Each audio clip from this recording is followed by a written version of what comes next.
कामिका एकादशी व्रत कथा।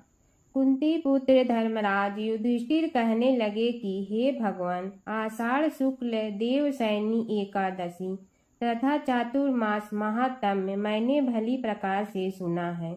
अब आप कृपा करके श्रावण कृष्ण एकादशी का क्या नाम है सो बताइए। श्री कृष्ण भगवान कहने लगे कि हे युधिष्ठिर, इस एकादशी की कथा एक समय स्वयं ब्रह्मा जी ने देवर्षि नारद से कही थी, वही मैं तुमसे कहता हूँ। नारद जी ने ब्रह्मा जी से पूछा था कि हे पितामह, श्रावण मास के कृष्ण पक्ष की एकादशी की कथा सुनने से मेरी इच्छा है, उसकी क्या नाम है, क्या विधि है और उसका महत्म्य क्या है, सो कृपा करके कहिए। नारद जी के ये वचन सुनकर ब्रह्मा जी ने कहा, हे नारद, लोकों के हित के लिए तुमने बहुत सुंदर प्रश्न किया है। श्रावण मास की कृष्ण एकादशी का नाम कामिका है। उसके सुनने मात्र से वाजपेय यज्ञ का फल मिलता है। इस दिन शंख चक्र गदाधारी विष्णु भगवान का पूजन होता है, जिनके नाम श्रीधर, हरि, विष्णु, माधव, मधुसूदन है। उनकी पूजा करने से जो फल मिलता है सो सुनो। जो फल गंगा, काशी, नैमिषारण्य और पुष्कर स्नान से मिलता है, वह विष्णु भगवान के पूजन से मिलता है। जो फल सूर्य व चंद्र ग्रहण पर कुरुक्षेत्र और काशी में स्नान करने से, समुद्र व सहित पृथ्वी दान करने से, सिंह राशि के बृहस्पति में, गोदावरी और गंडकी नदी में स्नान से भी प्राप्त नहीं होता, वह विष्णु भगवान के पूजन से मिलता है। जो मनुष्य श्रावण में भगवान का पूजन करते हैं, उनसे देवता, गंधर्व और सूर्य आदि सब पूजित हो जाते हैं। अतः पापों से डरने वाले मनुष्यों को कामिका एकादशी का व्रत और विष्णु भगवान का पूजन अवश्य करना चाहिए। पाप रूपी कीचड़ में फंसे हुए और संसार रूपी समुद्र में डूबे मनुष्यों के लिए इस एकादशी का व्रत और भगवान विष्णु का पूजन अत्यंत आवश्यक है। इससे बढ़कर पापों के नाशों का कोई उपाय नहीं है। हे नारद, स्वयं भगवान ने यही कहा है कि कामिका व्रत से जीव कुयोनि को प्राप्त नहीं होता। जो मनुष्य इस एकादशी के दिन भक्ति पूर्वक तुलसी दल भगवान विष्णु को अर्पण करते हैं, वे इस संसार के समस्त पापों से दूर रहते हैं। विष्णु भगवान रत्न, मोती, मणि और आभूषण आदि से इतने प्रसन्न नहीं होते जितने तुलसी दल से। तुलसी दल पूजन का फल 4 भार चांदी और 1 भार स्वर्ण के दान के बराबर होता है। हे नारद, मैं स्वयं भगवान की अति प्रिय तुलसी को सदैव नमस्कार करता हूँ। तुलसी के पौधों को सींचने से मनुष्य की सब यातनाएं नष्ट हो जाती हैं। दर्शन मात्र से सब पाप नष्ट हो जाते हैं और स्पर्श से मनुष्य पवित्र हो जाता है। कामिका एकादशी की रात्रि को दीपदान तथा जागरण के फल का महत्म्य चित्रगुप्त भी नहीं कह सकते। जो इस एकादशी की रात्रि को भगवान के मंदिर में दीपक जलाते हैं, उनके पितर स्वर्ग लोक में अमृत पान करते हैं, तथा जो घी या तेल का दीपक जलाते हैं, वे 100 करोड़ दीपकों से प्रकाशित होकर सूर्य लोक को जाते हैं। ब्रह्मा जी कहते हैं कि हे नारद, ब्रह्मा हत्या तथा भ्रूण हत्या आदि पापों को नष्ट करने वाली इस कामिका एकादशी का व्रत मनुष्य को यत्न के साथ करना चाहिए। कामिका एकादशी के व्रत का महत्म्य श्रद्धा से सुनने और पढ़ने वाला मनुष्य सभी पापों से मुक्त होकर विष्णु लोक जाता है। दूसरी कथा। एक गांव में एक वीर क्षत्रिय रहता था। एक दिन किसी कारणवश उसकी ब्राह्मण से हाथापाई हो गई और ब्राह्मण की मृत्यु हो गई। अपने हाथों मरे गए ब्राह्मण की क्रिया उस क्षत्रिय ने करनी चाहिए, परंतु पंडितों ने उसे क्रिया में शामिल होने से मना कर दिया। ब्राह्मणों ने बताया कि तुम पर ब्रह्मा हत्या का दोष है। पहले प्रायश्चित कर इस पाप से मुक्त हो, तब हम तुम्हारे घर भोजन करेंगे। इस पर छत्री ने पूछा कि इस पाप से मुक्त होने के क्या उपाय हैं। तब ब्राह्मणों ने बताया कि श्रावण माह के कृष्ण पक्ष की एकादशी को भक्ति भाव से भगवान श्रीधर का व्रत एवं पूजन कर ब्राह्मणों को भोजन करा के दक्षिणा के साथ आशीर्वाद प्राप्त करने से इस पाप से मुक्ति मिलेगी। पंडितों के बताए हुए तरीके पर व्रत कराने वाली रात में भगवान श्रीधर ने छत्री को दर्शन देकर कहा कि तुम्हें ब्रह्मा हत्या का पाप से मुक्ति मिल गई है। इस व्रत के करने से ब्रह्म हत्या आदि के सभी पाप नष्ट हो जाते हैं और लोक में सुख भोग कर प्राणी अंत में विष्णु लोक को जाते हैं। इस कामिका एकादशी के महात्म्य के श्रवण व पठन से मनुष्य स्वर्ग लोक को प्राप्त करते हैं। बोलो विष्णु भगवान की जय। 11 माता की कहानी। एक बूढ़ी माँ ने एक बार एकादशी का व्रत रखा। बड़ी ही भाव भक्ति से पूजा अर्चना की। उन्हें वृद्धावस्था में क्या बाधा थी। वे तो अपने पुत्र पौत्र की सुख सुविधा के लिए व्रत रखने लगी थी। वे दिन भर तो जरा कठोर मन करके अपनी प्यास को रोके रही। दिन में पूजा पाठ किया, कथा सुनी और पंडित जी को मिट्टी के पात्र में भर कर पानी और ऋतु फल दान में दिए। दोनों भर कर वितरण किया। उन्हें गर्मी के कारण बहुत बेचैनी हो रही थी। इस कारण से बड़ी देर तक पानी में पड़ी रही और पानी के कुल्ला करती रही, मुंह धोती रही। तब कहीं थोड़ा बहुत धैर्य बंध पाया। धूप तो तेज पड़ ही रही थी, इस कारण बार बार मुंह सूख रहा था। बूढ़ी माँ बहुत बेचैन हो रही थी। एक बुढ़ापा और दूसरे भयंकर गर्मी। वृद्धावस्था की स्थिति को कुछ दूसरी ही प्रकार की होती है। जैसे तैसे रो धो के दिन कट पाया। अब पहाड़ सी रात सामने थी, उसको काटना बड़ा ही कठिन दिखाई दे रहा था। खटिया पर पड़े शांति नहीं मिल रही थी। वे बार बार करवट बदल रही थी। अनेक बार वे बाहर जाती और भीतर आती। उन्हें घर के अंदर शांति नहीं थी। वे पड़ी पड़ी एकादशी माता का स्मरण करती रही। वे कहती रही कि हे माता जी, आप मेरी लाज रखिए, आप ही मुझे शक्ति दे दीजिएगा जिससे मैं भली भांति आपका व्रत कर सकूं और ये पहाड़ सी रात शांति पूर्वक व्यतीत हो सके। प्यास के कारण बूढ़ी माँ की बेचैनी तो बढ़ ही रही थी। उन्होंने धैर्य रखने का बहुत प्रयास किया, किंतु सहनशीलता की सीमा टूट गई और वे घबराकर एकदम चिल्ला पड़ी। बोली कि बचाओ बचाओ। अम्मा का चिल्लाना सुनकर परिवार भर के नर नारी, बच्चे और पड़ोसी एकत्रित होकर बूढ़ी अम्मा की खटिया के समीप पहुंच गए। सबने पूछा कि अम्मा जी, आपको क्या हो गया है? आप क्यों चिल्ला पड़ी थी? आप इस वृद्धावस्था में एक कठिन व्रत क्यों कर रही हैं? अम्मा जी, शक्ति से ही भक्ति होती है। थोड़ी ही देर में वे फिर से बोली कि अरे, हमारे तो प्राण ही निकलने जा रहे हैं। मेरी छाती पर ठंडे पानी का घड़ा रख दीजिए। नातियों ने दादी की छाती पर ठंडे पानी का पात्र रख दिया। तब कहीं उन्हें थोड़ा बहुत आराम मिला और थोड़ी देर के लिए उन्होंने अपनी आंखें बंद कर ली। एकादशी माता ने सोचा कि ये बूढ़ी अम्मा है तो बहुत कठोर, जरा जाकर उसकी परीक्षा लेना चाहिए। वे आधी रात को मुर्गा बनकर टेर लगाने लगी। मुर्गा की आवाज सुनकर दादी जल्दी से उठी और बाहर जाकर आसमान की ओर देखा, किंतु आसमान में कहीं उन्हें प्रातःकालीन तारा नहीं दिखाई दिया। वे सोचने लगी कि ये मुर्गा क्यों और कैसे बोल गया है। उन्हें प्यास तो बढ़ ही रही थी। थोड़ा बहुत उनका मन भी विचलित होने लगा था, किंतु अंत में उन्होंने दृढ़ निश्चय किया कि मैं अब व्रत को पूर्ण करके ही छोड़ूंगी।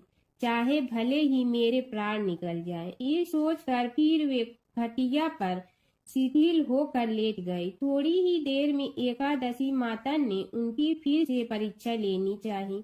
एक छोटी सी बालिका एक गिलास में शरबत लेकर उनके सिरहाने खड़ी हो गई और जोर से बोली कि दादी जी, सवेरा हो गया है, आप हाथ मुंह धोकर शरबत पी लीजिए।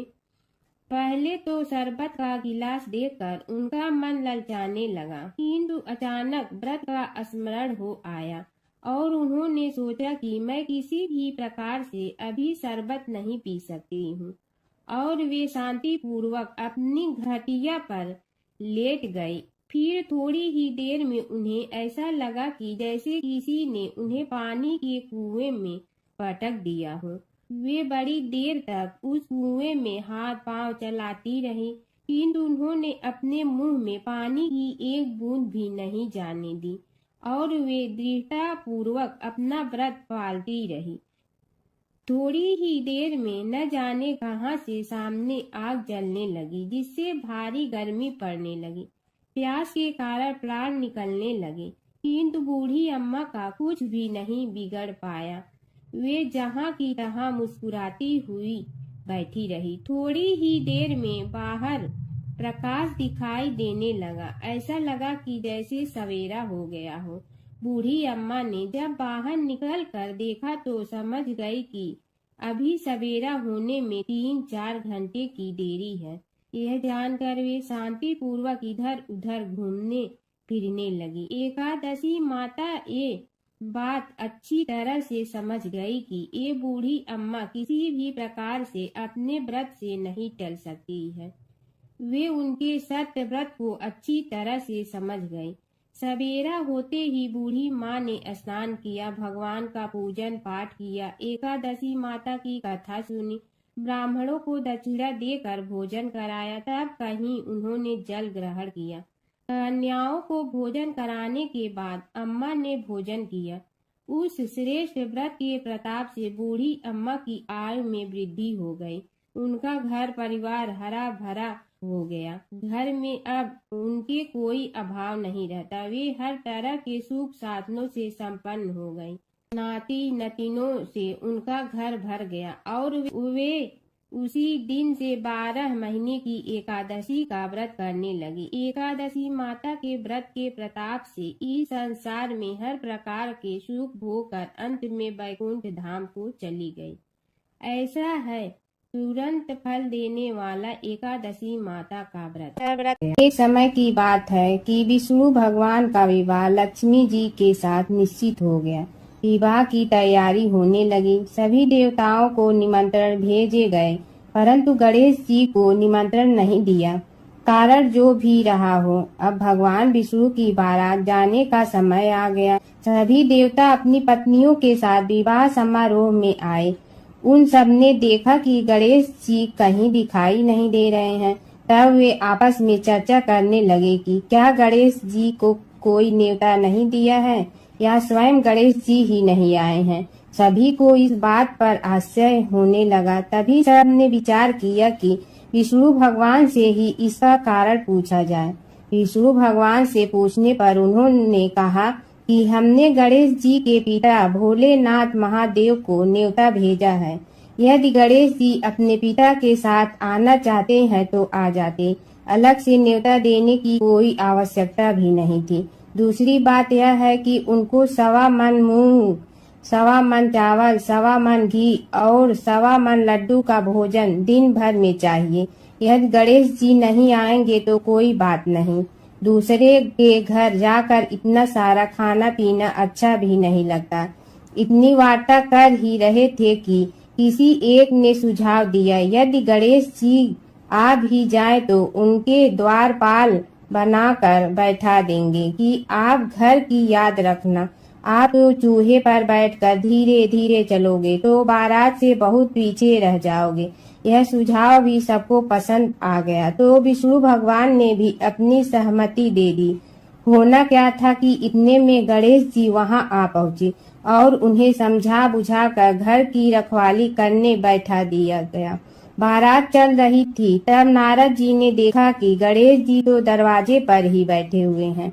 तो वे गणेश जी के पास गए और रुकने का कारण पूछा। गणेश जी कहने लगे कि विष्णु भगवान ने मेरा बहुत अपमान किया है।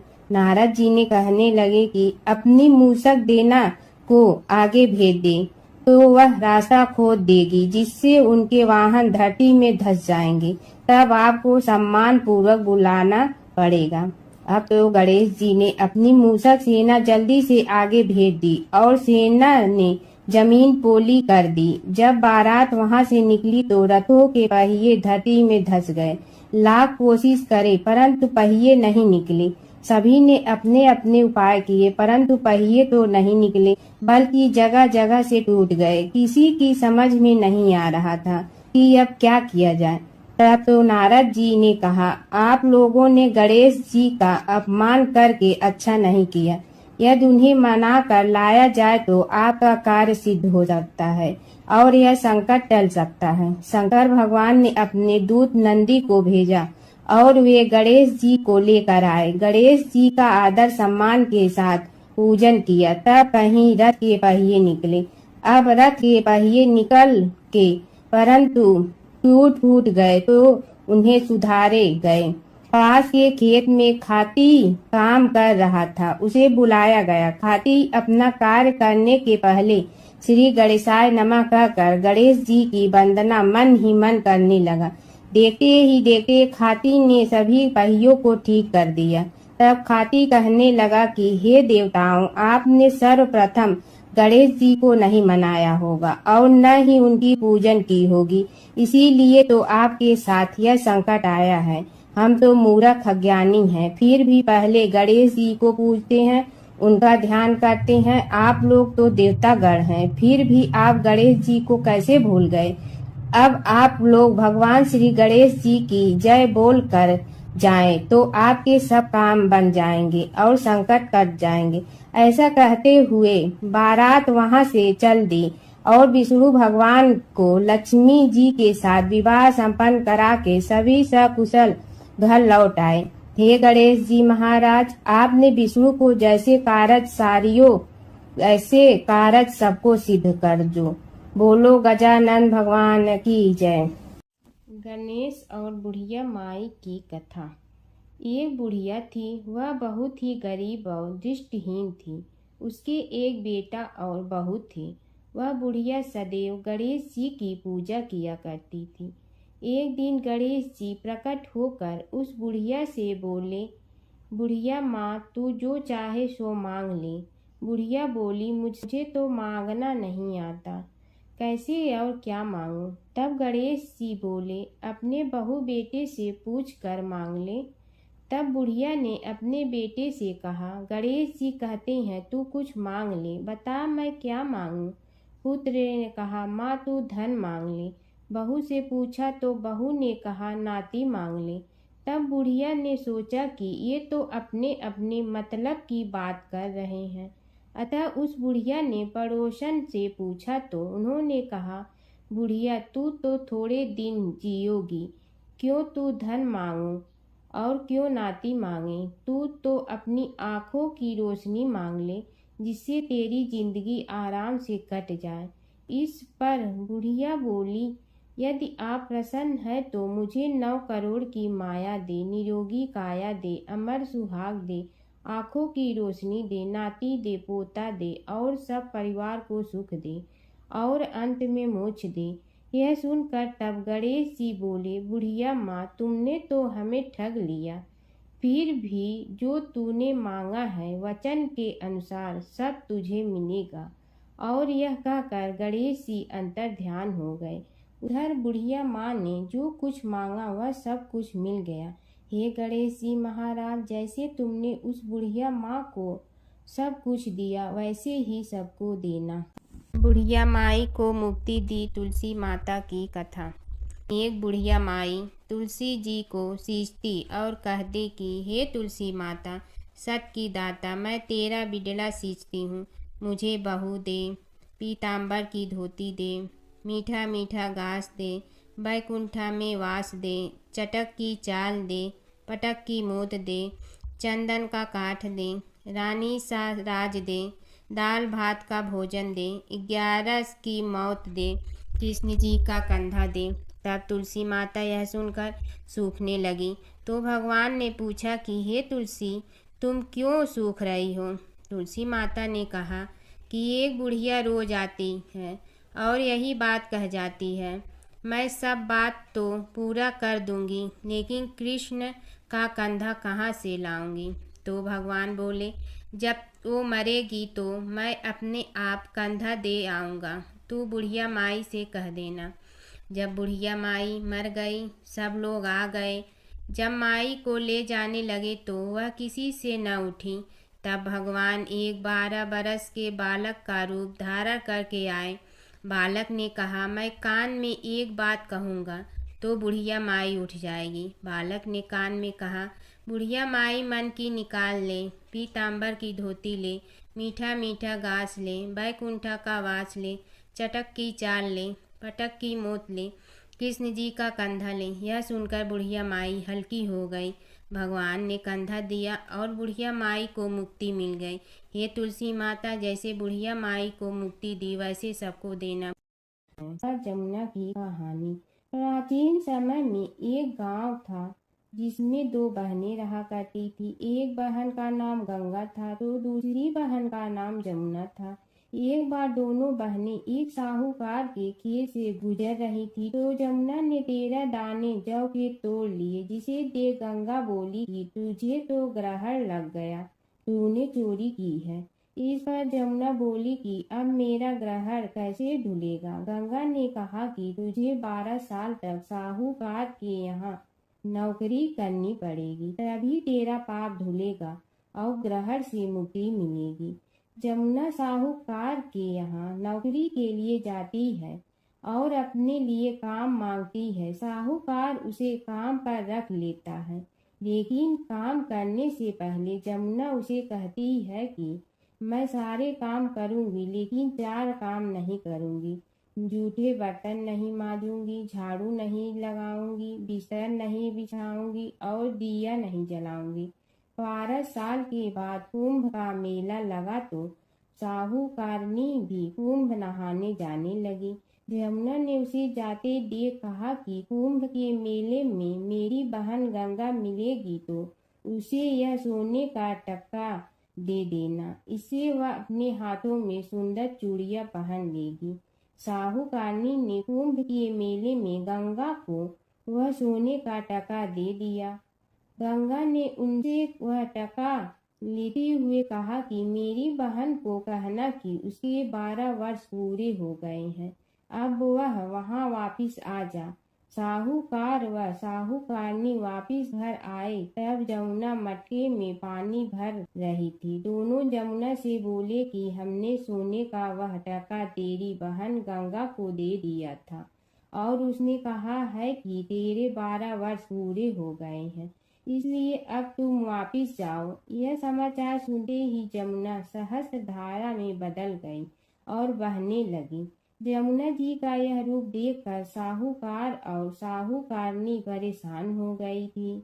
हमारे घर में जमुना माता ने काम किया, हमें तो अब ग्रहण लग गया है, हम यह ग्रहण कैसे उतारेंगे? जमुना भागकर गंगा माता के पास चली गई। गंगा ने जमुना से पूछा कि तुम साहूकारनी से कुछ कहकर आई हो या ऐसे ही बिना बताए आ गई? तब जमुना बोली कि मैं तो कुछ भी बताकर नहीं आई हूँ। गंगा ने कहा कि जा उन्हें धीरज दे आ, नहीं तो उन्हें जीवन भर असंतोष ही रहेगा। गंगा के कहने पर जमुना माता ने साहूकारनी को सपने में दर्शन दिए और कहा कि तुम दोनों उल्टे माथे क्यों पड़े हो, जाओ उठकर खाओ पियो। तब दोनों बोले कि हम कैसे उठें, हमें तो ग्रहण लगा है, क्योंकि हमने उल्टे सीधे और पता नहीं कितने नीच कार्य आपसे कराए हैं। तब जमुना जी बोली कि तुम्हें ग्रहण नहीं लगा है, ग्रहण तो मुझे लगा था कि मैंने तुम्हारे खेत से 13 दाने जौ के चुराए थे।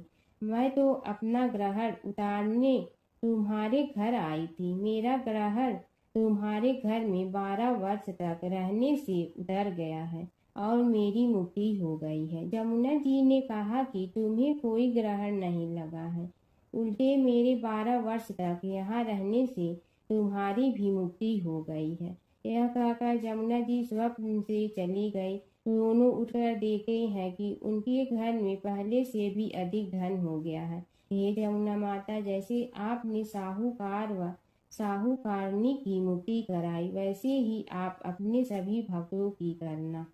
नगर बसेरे की कहानी। किसी गांव में एक भाट व एक जाट रहता था। दोनों में घनिष्ठ मित्रता थी। एक बार जाट अपनी बहन के घर जाने को तैयार हुआ तो भाट अपनी ससुराल जाने को तैयार हुआ। दोनों साथ चल पड़े तो रास्ते में रुककर एक कुएं की मुंडेर पर बैठ गए। जाट ने भाट से कहा कि नगर बसेरा कर लेते हैं। इस पर भाट बोला कि तू ही नगर बसेरा कर ले, मैं तो अपनी ससुराल जा रहा हूँ, वहाँ खूब खातिर होगी मेरी, तू कर ले नगर बसेरा। जाट वहीं कुएं के पास बैठ पानी की घंटी और चावल का दाना लेकर नगर बसेरा करने लगा।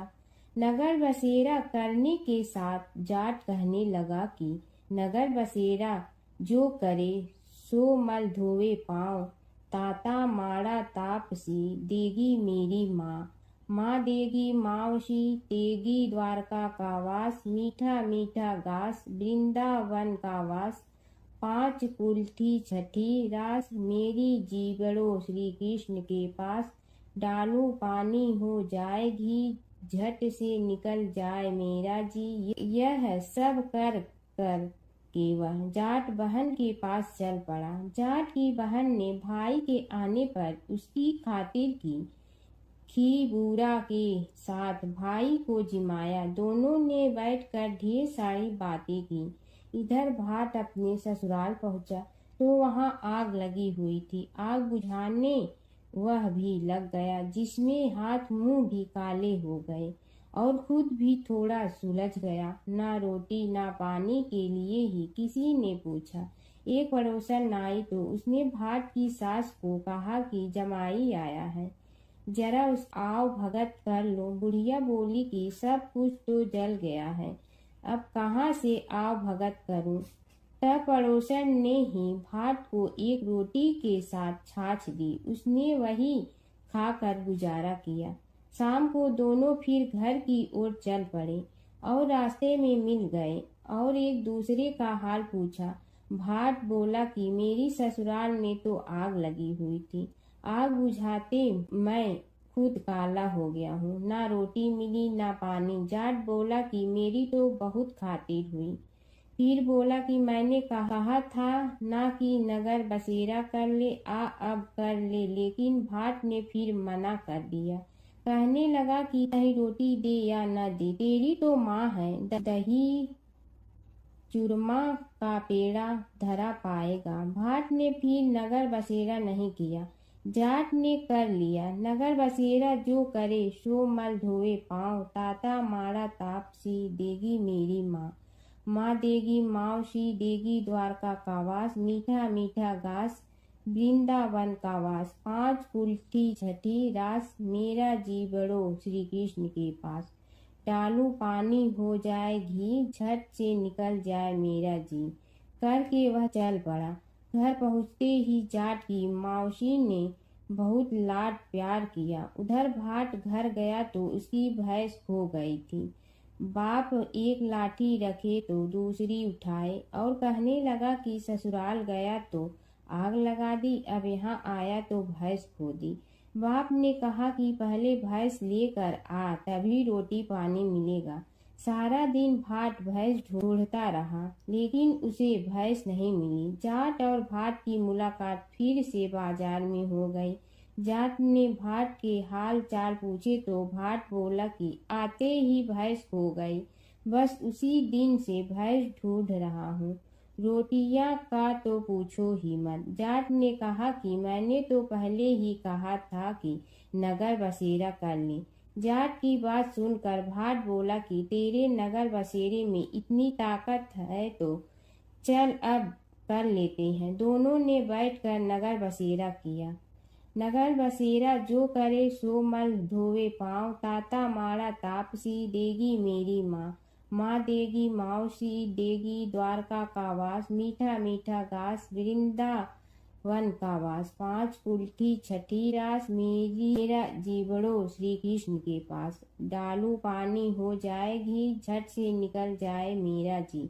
दोनों के नगर बसेरा करने पर भाट जैसे ही आगे बढ़ा तो उसकी खोई भैंस मिल गई, जिसे लेकर घर पहुंचा। घर पहुंचते ही माँ ने कहा कि लड़के को आते ही घर से निकाल दिया, सारे दिन से ये भूखा प्यासा भटक रहा है।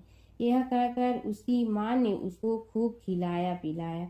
इस घटना के बाद सारे नगर में ढिंढोरा पिटवा गया कि कब कोई अपने पीहर या सास से आते जाते नगर बसेरा करें। जैसे भाट को नगर बसेरा करने का फल मिला, वैसे ही हर किसी को मिले। प्राचीन काल की बात है। नैमिषारण्य क्षेत्र में ऋषि महर्षि और साधु संतों का समाज जुड़ा था। उसमें श्री सूत जी भी विद्यमान थे। शौनक जी ने उनकी सेवा में उपस्थित होकर निवेदन किया कि हे अज्ञान रूप घोर तिमिर को नष्ट करने में करोड़ों सूर्यों के समान प्रकाशमान श्री सूत जी हमारे कानों के लिए अमृत के समान जीवन प्रदान करने वाले कथा तत्व का वर्णन कीजिए। हे सूत जी, हमारे हृदयों में ज्ञान के प्रकाश की वृद्धि तथा भक्ति, वैराग्य और विवेक की उत्पत्ति जिस कथा से हो सकती हो, वह हमारे प्रति कहने की कृपा कीजिए। शौनक जी की जिज्ञासा से सूत जी बड़े प्रसन्न हुए। पुरातन इतिहासों के स्मरण से उनका शरीर पुलकायमान हो रहा था। वे कुछ देर उसी स्थिति में विराजमान रहकर कुछ विचार करते रहे और अंत में बोले, शौनक जी, इस विषय में आपके चित्त में बड़ी जिज्ञासा है।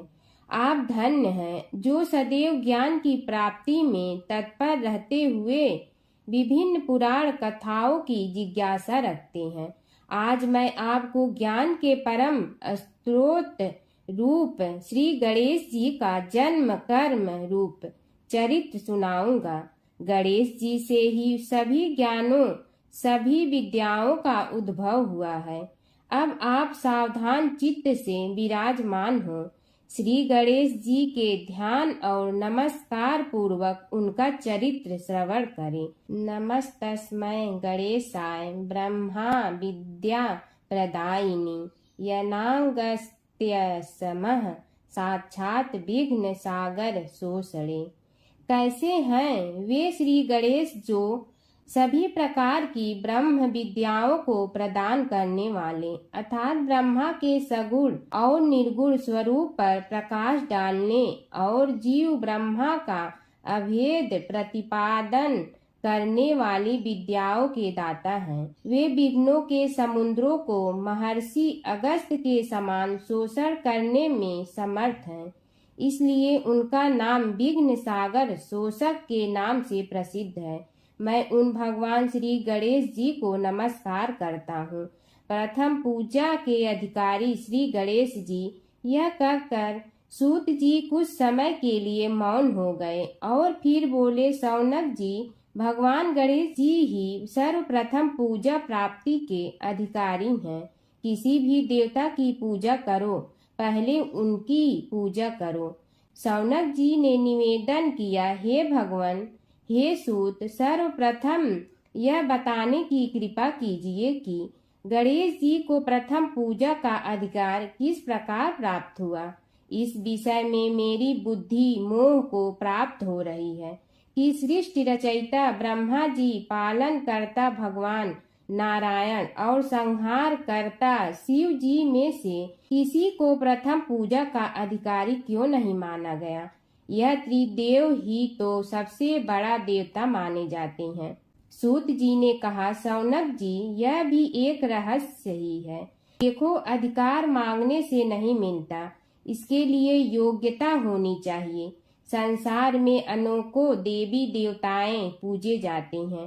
पहले जो जिसका इष्ट देव होता है वह उसी की पूजा किया करता है। इससे बड़े देवताओं के महत्व में कमी आने की आशंका उत्पन्न हो गई। इस कारण देवताओं में परस्पर विवाद होने लगा। वे उसका निर्णय प्राप्त करने के लिए शिव जी के पास पहुँचे और प्रणाम करके पूछने लगे, प्रभु, हम सब में प्रथम पूजा का अधिकारी कौन है? शिव जी सोचने लगे कि किसे प्रथम पूजा का अधिकारी माने। तभी उन्हें एक युक्ति सूझी। बोले, देवगण, इसका निपटारा बातों से नहीं तथ्यों से होगा। इसके लिए एक प्रतियोगिता रखनी होगी, शिव की परिक्रमा करने की प्रतियोगिता। देवगण उनका मुख देखने लगे, शंकित हृदय से सोचने लगे कि कैसी प्रतियोगिता रहेगी। यह शिव जी ने उनके मन के भाव ताड़ लिए, इसलिए सांत्वना भरे शब्दों में बोले, घबराओ मत, कोई कठिन परीक्षा नहीं ली जाएगी।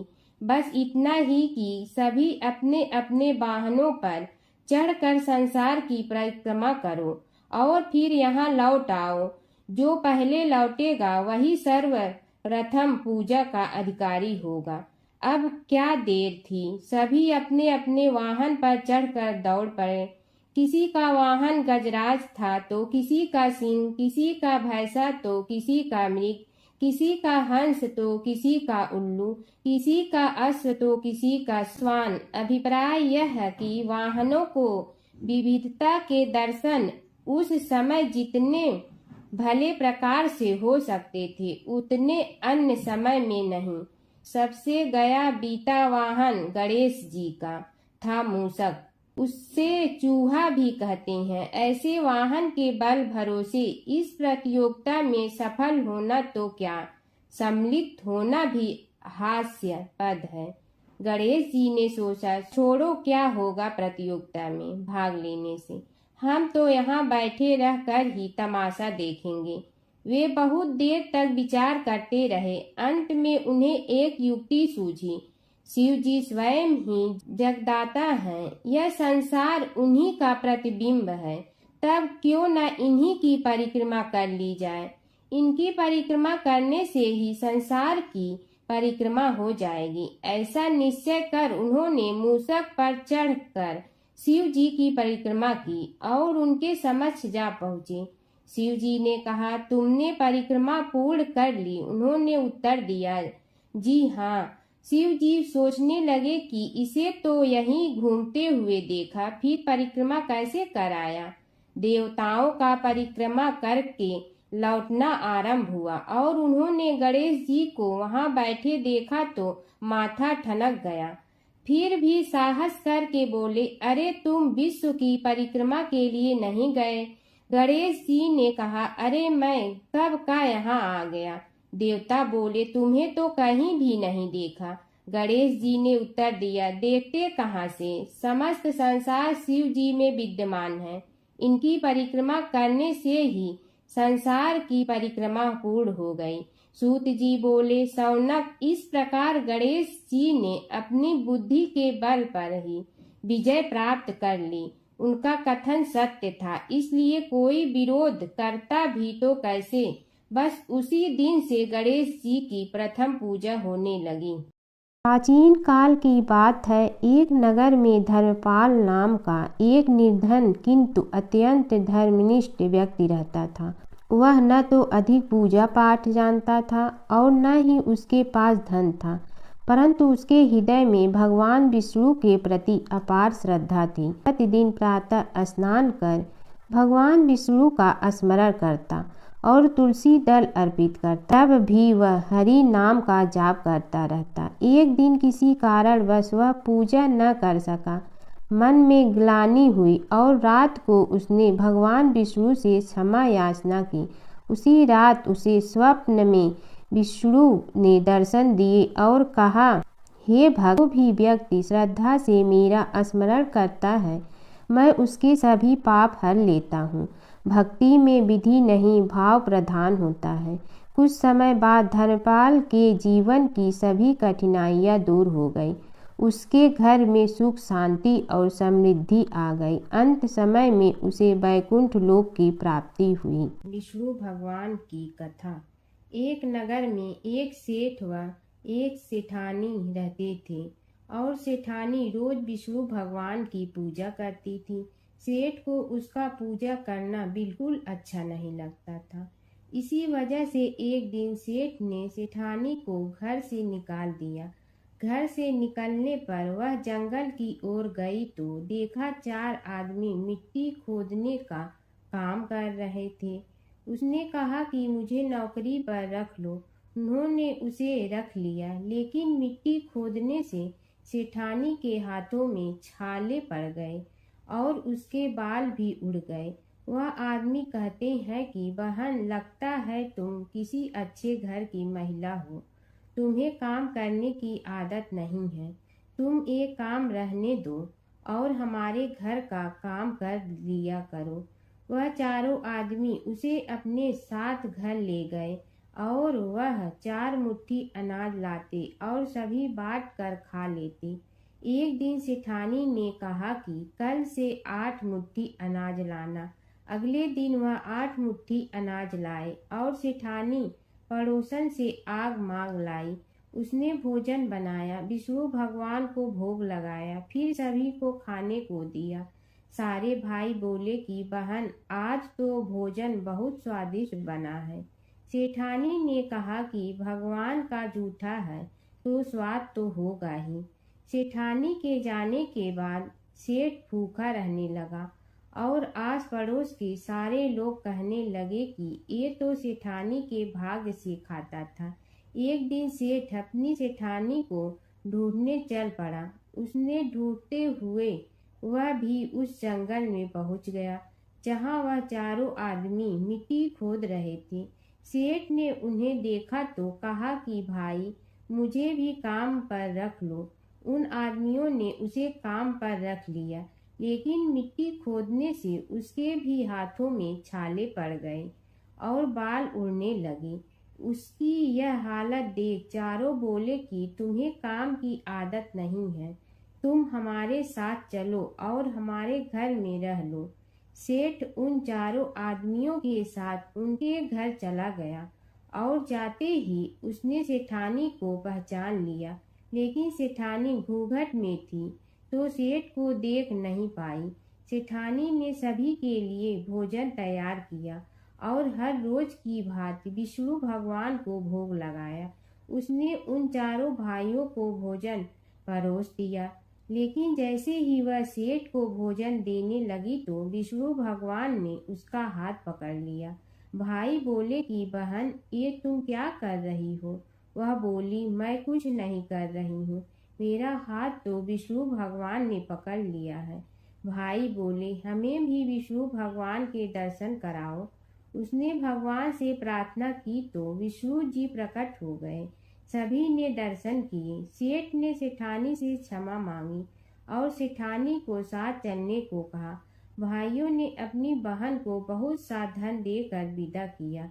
जब सेठानी के साथ सेठ भी भगवान विष्णु की पूजा करने लगा और उनके परिणाम से उनका घर अन्न धन से भर गया। सूत जी बोले, हे शौनक जी, यह एक तथ्य है कि गणेश जी ही उसके पात्र हैं। वे बड़े देवता का भी कार्य सिद्धि में विघ्न उपस्थित होने पर उन विघ्न राज का आश्रय न लिया हो। हे शौनक, वे देव भी बड़े दयालु हैं। नाम तो शिव जी का ही आशुतोष है, किंतु वे सर्वात्मा और सर्वरक्षक प्रभु तो शिव जी की अपेक्षा भी शीघ्र ही प्रकट हो जाते हैं। उनका भक्त कभी किसी संकट में नहीं पड़ता। यदि प्रारब्ध वशात कभी किसी विपत्ति में पड़ भी जाता है तो गणेश्वर की उपासना करने पर उनके अनुग्रह से उनके समस्त दुख दूर होकर परम सुख की प्राप्ति होती है। शौनक ने कहा, हे सूत जी, हे महाभाग, हे प्रभु, मैं गणेश जी के विभिन्न चरित्रों का अध्ययन करना चाहता हूँ, तो मुझे बताइए कि किस ग्रंथ का अवलोकन करूं। हे दयामय, आपको तो उनके समस्त चरित्र विदित है कि यदि आप ही उन्हें सुनाने की कृपा करें तो मेरा अत्यधिक उपकार होगा।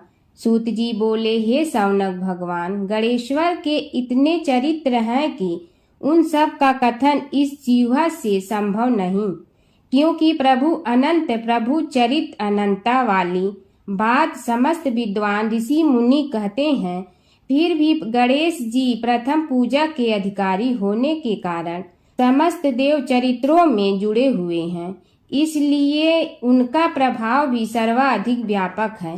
हे मुने, हे शौनक, वे भगवान सर्व समर्थ हैं, वे सभी का तिरस्कार करने में समर्थ हैं, किंतु उनका तिरस्कार कोई भी नहीं कर सकता। यह त्रिलोक्य उन्हीं भगवान के संकेत पर नित्य करता है, इसकी समस्त क्रियाएं उन्हीं की इच्छा पर आश्रित हैं। हे शौनक भगवान, गणेश्वर स्वयं कहते हैं, शिवे विष्णो च शक्तौ च सूर्ये मयि निराधिप यो भेद बुद्धि योगः स सम्य योगुः मतो मम। हे नरेश्वर, हे वरेण्य, शिव, विष्णु, शक्ति, सूर्य और मुझ गणेश में जो अभेद बुद्धि योग है, मेरे मत में वही सम्यक योग है। इससे यह भी सिद्ध है कि समस्त देवता उन्हीं के स्वरूप हैं, वे ही भगवान विभिन्न कार्य रूपों के अनुसार अपना भिन्न भिन्न नाम रखते हैं। हे मुनि श्रेष्ठ, उन सब देवताओं के चरित्र भी उन्हीं गणराज के चरित्र हैं। यद्यपि सब चरित्र एक ही ग्रंथ में मिलने में संभव नहीं है, फिर भी गणेश्वर के अनेकों प्रमुख चरित्रों का वर्णन गणेश पुराण में हुआ है। राजा सोमकांत का वृतांत कथन। शौनक जी ने पूछा, हे प्रभु, गणेश पुराण का आरंभ किस प्रकार हुआ, यह मुझे बताने की कृपा करें। इस पर सूत जी ने कहने लगे, हे शौनक, यद्यपि गणेश पुराण है तो बहुत प्राचीन, क्योंकि भगवान गणेश्वर तो आदि हैं। न जाने कब से गणेश जी अपने उपासकों पर कृपा करते चले आ रहे हैं। उनके अनंत चरित्र हैं, जिनका संग्रह एक महापुराण का रूप ले सकता है। उसे एक बार भगवान नारायण ने नारद जी को और भगवान ने शंकर और जगन जननी पार्वती जी को सुनाया था। बाद में वही पुराण संक्षेप रूप में ब्रह्मा जी ने महर्षि वेद व्यास को सुनाया और फिर व्यास जी ने महर्षि भृगु को सुनाया। भृगु ने कृपा करके सौराष्ट्र के एक राजा सोमकांत को सुनाया था।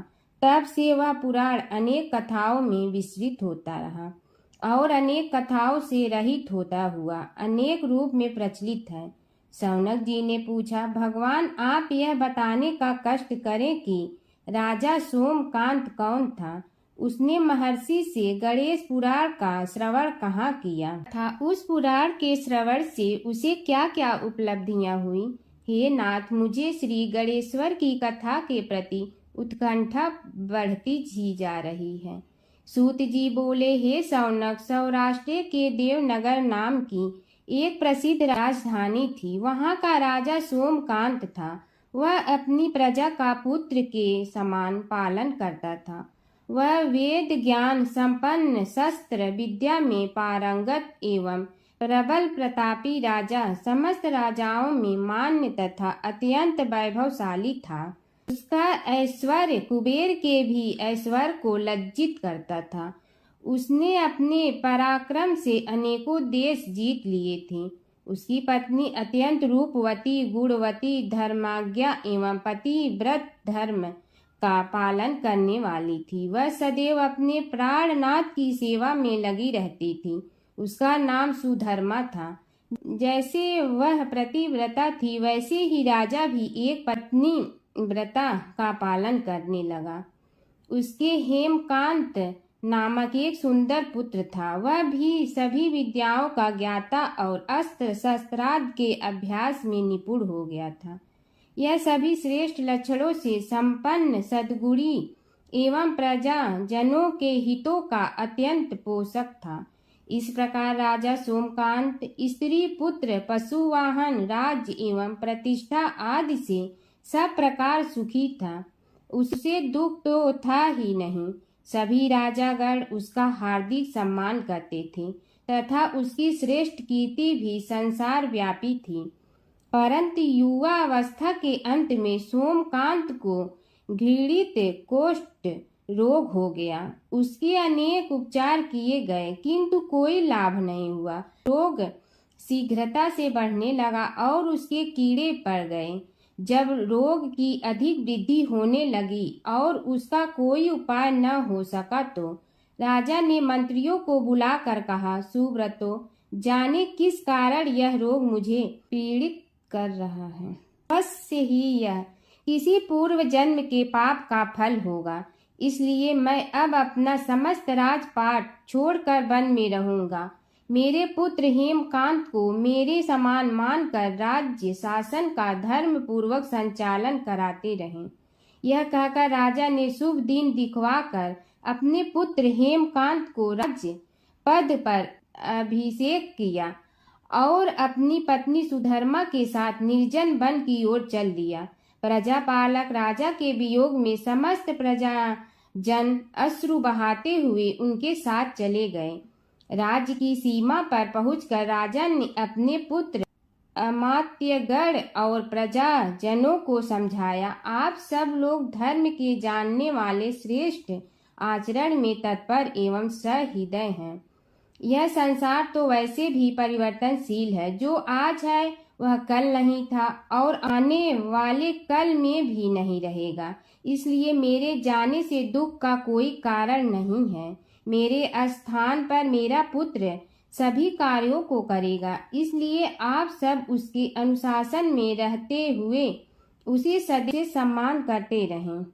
फिर पुत्र से कहा, बेटा, यह स्थिति सभी के समझ आती रही है। हमारे पूर्व पुरुष भी परंपरागत रूप से वृद्धावस्था आने पर वन में जाते रहे हैं। मैं कुछ समय पहले ही वन में जा रहा हूँ तो कुछ पहले या पीछे जाने में कोई अंतर नहीं पड़ता। यदि कुछ वर्ष बाद जाऊं तब भी मोह का त्याग करना ही होगा। इसलिए हे वत्स, तुम दुखित मत हो और मेरी आज्ञा मानकर राज्य शासन को ठीक प्रकार चलाओ। ध्यान रखना, क्षत्रिय धर्म का कभी त्याग न करना और प्रजा को सदा सुखी रखना। इस प्रकार राजा सोमकांत ने सभी को समझा बुझाकर वहां से वापस लौट आया और स्वयं अपनी पतिव्रता भार्या के साथ वन में प्रवेश किया। पुत्र हेमकांत के आग्रह से उसने सुबल और ज्ञान गम्य नामक 2 आत्माओं को भी साथ ले लिया। उन सब ने एक समतल एवं सुंदर स्थान देखकर वहां विश्राम किया। तभी उन्हें एक मुनि कुमार दिखाई दिया। राजा ने उससे पूछा, तुम कौन हो, कहाँ रहते हो? यदि उचित समझो तो मुझे बताओ। मुनि बालक ने कोमल बाणी में कहा, मैं महर्षि भृगु का पुत्र हूँ। मेरा नाम च्यवन है। हमारा आश्रम निकट में ही है। अब आप भी अपना परिचय दीजिए। राजा ने कहा, मुनि कुमार, आपका परिचय पाकर मुझे बड़ी प्रसन्नता हुई। मैं सौराष्ट्र के देवनगर नामक राज्य का अधिपति रहा हूँ। अब अपने पुत्र को राज्य देकर मैंने अरण्य की शरण ली है। मुझे कुष्ठ रोग अत्यंत पीड़ित किए हुए हैं। उसकी निवृत्ति का कोई उपाय करने वाला हो तो कृपा कर मुझे बताइए। मुनि कुमार ने कहा, मैं अपने पिताजी से अपना वृतांत कहता हूँ, फिर वे जैसा कहेंगे आपको बताऊंगा। यह कहकर मुनि बालक चला गया और कुछ देर में ही आकर बोला, राजन, मैंने आपका वृतांत अपने पिताजी को बताया। उनकी आज्ञा हुई है कि आप सब मेरे साथ आश्रम में चलकर उनसे भेंट करें, तभी आपके रोग के विषय में भी विचार किया जाएगा। राजा सोमकांत के पूर्व जन्म का वृत्तांत भृगु द्वारा वर्णन। राजा अपनी पत्नी और अमात्यों के सहित च्यवन के साथ साथ भृगु आश्रम में जा पहुंचा और उन्हें प्रणाम कर बोला, हे भगवान, हे महर्षि, मैं आपकी शरण हूँ। आप मुझ कुष्ठी पर कृपा कीजिए। महर्षि बोले, राजन, यह तुम्हारे किसी पूर्व जन्म कृत पाप का ही उदय हो गया है। इसका उपाय मैं विचार करके बताऊंगा। आज तो तुम सब स्नान आज से निवृत्त होकर रात्रि विश्राम करो। महर्षि की आज्ञा अनुसार सबने स्नान भोजन आदि के उपरांत रात्रि व्यतीत की और प्रातः काल स्नान आदि नित्य कर्मों से निवृत्त होकर महर्षि की सेवा में उपस्थित हुए। महर्षि ने कहा, राजन, मैंने तुम्हारे पूर्व जन्म का वृत्तांत जान लिया हूँ और यह भी विदित कर लिया है कि किस पाप के फल से तुम्हें इस रोग की प्राप्ति हुई है। यदि तुम चाहो तो उसे सुना दूं। राजा ने हाथ जोड़कर निवेदन किया, बड़ी कृपा होगी मुनिनाथ, मैं उसे सुनने के लिए उत्कंठित हूँ। महर्षि ने कहा, तुम पूर्व जन्म में एक धनवान वैश्य के लाडले पुत्र थे। वह वैश्य विंध्याचल के निकट कौलहार नामक ग्राम में निवास करता था। उसकी पत्नी का नाम सुलोचना था। तुम उसी वैश्य दंपत के पुत्र हुए। तुम्हारा नाम कामद था। तुम्हारा लालन पालन बड़े लाड चाव से हुआ। उन्होंने तुम्हारा विवाह एक अत्यंत सुंदरी वैश्य कन्या से कर दिया था, जिसका नाम कुटुम्बिनी था। यद्यप तुम्हारी भार्या सुशीला थी और तुम्हें सदैव धर्म में निरत देखना चाहती थी, किंतु तुम्हारा स्वभाव वासनांध होने के कारण दिन प्रतिदिन उज्जवल होता जा रहा था। किंतु माता पिता भी धार्मिक थे, इसलिए उनके सामने तुम्हारी उज्ज्वलता दबी रही। परंतु माता पिता की मृत्यु के बाद तुम निरंकुश हो गए और अपनी पत्नी की बात भी नहीं मानते थे। तुम्हें अनाचार में प्रवृत्त देखकर उसे दुख होता था, तो भी उसका कुछ बस न चलता था। तुम्हारी उन्मत्तता चरम सीमा पर थी। अपनों से भी द्वेष और क्रूरता का व्यवहार किया करते थे। हत्या आदि कराते थे। तुम्हारे लिए सामान्य बात हो गई। पीड़ित व्यक्तियों ने तुम्हारे विरुद्ध राजा से पुकार की। अभियोग चला और तुम्हें राज्य की सीमा से भी बाहर चले जाने का आदेश हुआ। तब तुम घर छोड़कर किसी निर्जन वन में रहने लगे। उस समय तुम्हारा कार्य लोगों को लूटना और हत्या करना ही रह गया। एक दिन मध्याह्न काल था। गुणवर्धक नामक एक विद्वान ब्राह्मण उधर से निकला। बेचारा अपनी पत्नी को लिवाने के लिए ससुराल जा रहा था। तुमने उस ब्राह्मण युवक को पकड़कर लूट लिया। प्रतिरोध करने पर उसे मारने लगे तो वह चित्कार करने लगा, मुझे मत मार, मत मार, देख मेरा दूसरा विवाह हुआ है। मैं पत्नी को लेने के लिए जा रहा हूँ। किंतु तुम तो क्रोधवश में ऐसे लीन हो रहे थे कि तुमने उसकी बात सुनकर भी नहीं सुनी। जब उसे मारने लगे तो उसने श्राप दे दिया, अरे हत्यारे, मेरी हत्या के पाप से तो सहस्त्र कल्प तक घोर नरक भोगोगे। तुमने उसकी कोई चिंता न की और सिर काट लिया। राजन, तुमने ऐसी एक नहीं बल्कि अनेक निरीह हत्याएं की थी, जिनकी गणना करना भी पाप है। इस प्रकार इस जन्म में तुमने घोर पाप कर्म किए थे, किंतु बुढ़ापा आने पर जब अशक्त हो गए तब तुम्हारे साथ जो क्रूर कर्मा थे वे भी किनारा कर गए। उन्होंने सोच लिया कि अब तो इसे खिलाना भी पड़ेगा, इसलिए मरने दो यहीं। अमोघ प्रभाव गणेश उपासना का कथन। राजन, अब तुम निरालंब थे, चल फिर तो सकते ही नहीं थे। भूख से पीड़ित रहने के कारण रोगों ने भी घेर लिया। उधर से जो कोई निकलता तुम्हें घृणा की दृष्टि से देखता हुआ चला जाता।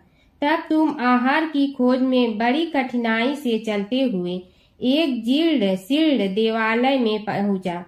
उसमें भगवान गणेश्वर की प्रतिमा विद्यमान थी। तब न जाने किस पुण्य के उदय होने से तुम्हारे मन में गणेश जी के प्रति भक्ति भाव जागृत हुआ। तुम निराहार रहकर उनकी उपासना करने लगे। उससे तुम्हें सब कुछ मिला और रोग भी कम हुआ। राजन, तुमने अपने साथियों की दृष्टि बचाकर बहुत सा धन एक स्थान पर गाड़ दिया था।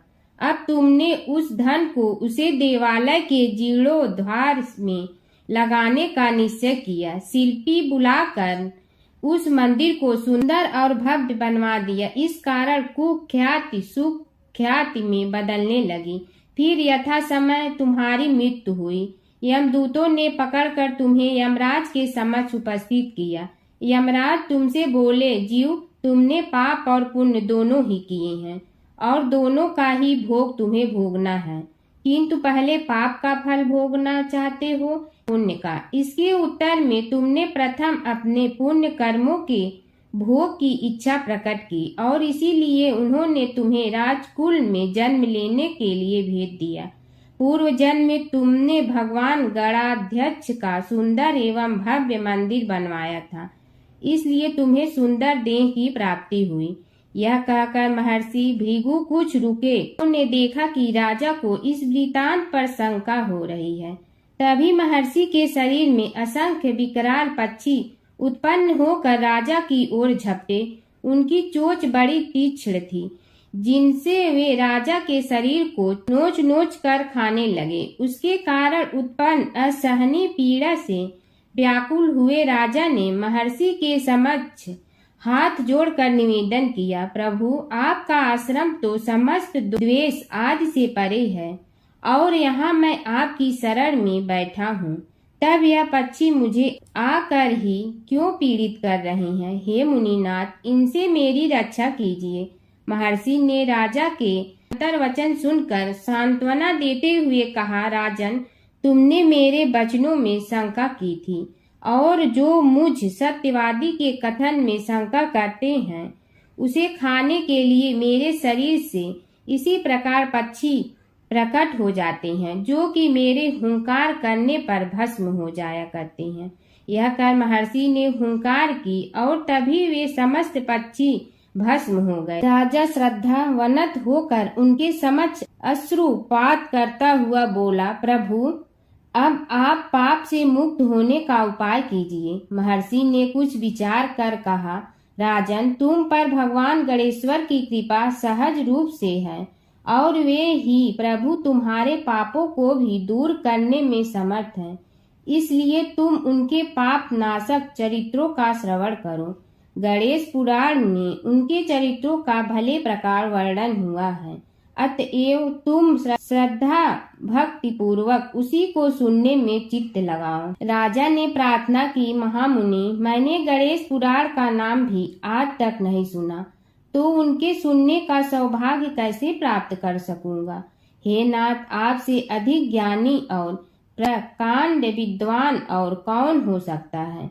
आप ही मुझ पर कृपा कीजिए। महर्षि ने राजा की दीनता देखकर उसके शरीर पर अपने कमंडल का मंत्रपूत जल छिड़का। तभी राजा को एक छींक आई और नासिका से एक अत्यंत छोटा काले वर्ण का पुरुष बाहर निकल आया। देखते देखते वह बढ़ गया। उसके भयंकर रूप को देखकर राजा कुछ भयभीत हुआ, किंतु समस्त आश्रमवासी वहां से भाग गए। वह पुरुष महर्षि के समक्ष हाथ जोड़कर खड़ा हो गया।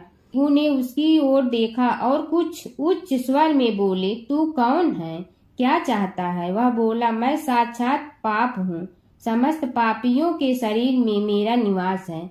आपके मंत्रपूत जल के स्पर्श से मुझे विवश होकर राजा के शरीर से बाहर निकलना पड़ा है। अब मुझे बड़ी भूख लगी है, बताइए क्या खाऊं और कहाँ रहूं? महर्षि बोले, तू उस आम के अवकाश स्थान में निवास कर और उसी वृक्ष के पत्ते खाकर जीवन निर्वाह कर। यह सुनते ही वह पुरुष आम के वृक्ष के पास पहुंचा, किंतु उसके स्पर्श मात्र से वह वृक्ष जलकर भस्म हो गया। फिर जब पाप पुरुष को रहने के लिए कोई स्थान दिखाई न दिया तो वह भी अंतर्हित हो गया। हर व्रत कथा के साथ पढ़ी और सुनी जाने वाली लपसी तपसी की यह कहानी। एक लपसी था, एक तपसी था। तपसी हमेशा भगवान की तपस्या में लीन रहता था। लपसी रोजाना सवा सेर की लपसी बनाकर भगवान का भोग लगाकर जीम लेता था। एक दिन दोनों लड़ने लगे। तपसी बोला, मैं रोज भगवान की तपस्या करता हूँ, इसलिए मैं बड़ा हूँ। लपसी बोला, मैं रोज भगवान को सवा सेर लपसी का भोग लगाता हूँ, इसलिए मैं बड़ा हूँ। नारद जी वहाँ से गुजर रहे थे। दोनों को लड़ता देखकर उनसे पूछा कि तुम क्यों लड़ रहे हो? तपसी ने खुद के बड़ा होने का कारण बताया और लपसी ने अपना कारण बताया। नारद जी बोले, तुम्हारा फैसला मैं करूँगा। दूसरे दिन लपसी और तपसी नहाकर अपनी रोज की भक्ति करने आए तो नारद जी ने छुपकर 1.25 करोड़ की एक एक अंगूठी उन दोनों के आगे रख दी। तपसी की नज़र उस अंगूठी पर पड़ी जो उसने चुपचाप अंगूठी उठाकर अपने नीचे दबा ली। तब लपसी की नज़र अंगूठी पर पड़ी, लेकिन उसने ध्यान नहीं दिया। भगवान को भोग लगाकर लपसी खाना खाने लगा। नारद जी सामने आए तो दोनों ने पूछा कि कौन बड़ा, तो नारद जी ने तपसी से खड़ा होने को कहा। वो खड़ा हुआ तो उसने नीचे दबी अंगूठी दिखाई पड़ी। नारद जी ने लपसी से कहा, तपस्या करने के बाद भी तुम्हारी चोरी करने की आदत नहीं गई, इसलिए लपसी बड़ा है और तुम्हें तुम्हारी तपस्या का कोई फल भी नहीं मिलेगा। तपसी शर्मिंदा होकर माफ़ी मांगने लगा। उसने नारद जी से पूछा, मुझे मेरी तपस्या का फल कैसे मिलेगा? नारद जी ने कहा, यदि कोई गाय और कुत्ते की रोटी नहीं बनाएगा तो फल तुम्हें मिलेगा। यदि कोई ब्राह्मण को भोजन करवा कर दक्षिणा नहीं देगा तो फल तुम्हें मिलेगा। यदि कोई साड़ी के साथ ब्लाउज नहीं देगा तो फल तुझे मिलेगा। यदि कोई दिए से दिया जलाएगा तो फल तुम्हें मिलेगा। यदि कोई सारी कहानी सुने लेकिन तुम्हारी कहानी नहीं सुने तो फल तुझे मिलेगा। उसी दिन से हर व्रत कथा कहानी के साथ लपसी तपसी की कहानी भी सुनी और कही जाती है। ओम जय जगदीश हरे स्वामी, जय जगदीश हरे। भक्त जनों के संकट क्षण में दूर करे। ओम जय जगदीश हरे। जो ध्यावे फल पावे, दुख बिन दे मन का। सुख संपत्ति घर आवे, कष्ट मिटे तन का। ओम जय जगदीश हरे। मात पिता तुम मेरे, शरण कहूँ किसकी। तुम विनय और न दूजा, आस करूँ जिसकी। ओम जय जगदीश हरे। तुम पूर्ण परमात्मा, तुम अंतर्यामी। पार ब्रह्म परमेश्वर, तुम सबके स्वामी। ओम जय जगदीश हरे। तुम बिंदा के सागर, तुम पालन करता। मैं मूरख कल काम, कृपा करो भरता। ओम जय जगदीश हरे। तुम हो ये कय गोचर, सबके प्राणपति। किस विधि मिलूं दया में, तुमको मैं कुमति। ओम जय जगदीश हरे। दीन बंधु दुख हरता, तुम रक्षक मेरे। अपने हाथ उठाओ, द्वार पड़ा तेरे। ओम जय जगदीश हरे। विषय विकार मिटा, पाप हरो देवा। श्रद्धा भक्ति बढ़ाओ, संतन की सेवा। ओम जय जगदीश हरे। तन मन धन सब तेरा, स्वामी सब कुछ है तेरा। तेरा तुझको अर्पण क्या लागे मेरा। ओम जय जगदीश हरे। जय जगदीश हरे स्वामी, जय जगदीश हरे। भक्त जनों के संकट क्षण में दूर करे। ओम जय जगदीश हरे स्वामी, जय जगदीश हरे।